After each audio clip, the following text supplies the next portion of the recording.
Yeah, this is the end of the episode, and Uhura finds out maybe the rock was actually sentient after all. This is a star chart showing the comet's course. Course that includes it moving past Persephone 3. It meant no harm. That was the message. But if I had not interfered, it would have destroyed the planet. Okay, here's where things get weirder.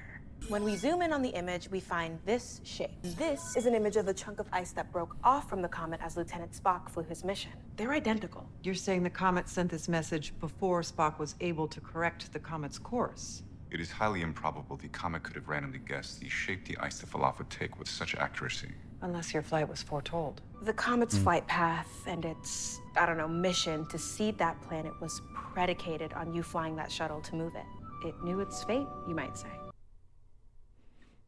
So the what Spock said, I think, is the compelling evidence.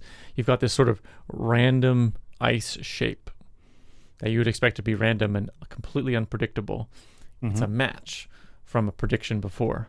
And when you have a low entropy prediction like this, that means what the predictor really knew what was coming up. Really knew what to predict. Yeah. So somehow through unknown methods, the asteroid is able to predict this chunk of ice that came off.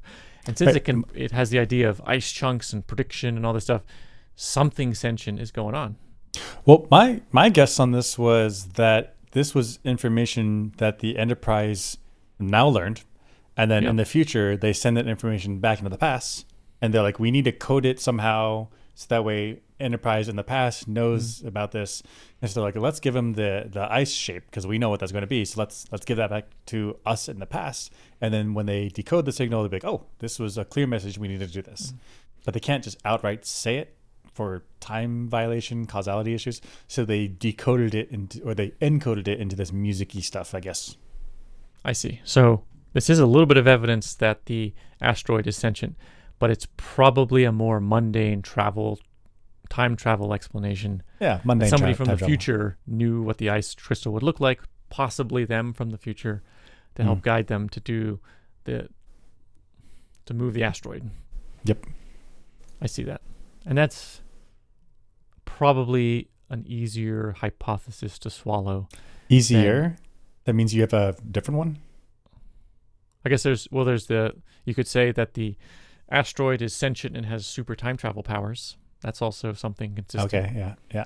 Okay. But that is a more extraordinary explanation that I think the more mundane time travel explanation is superior.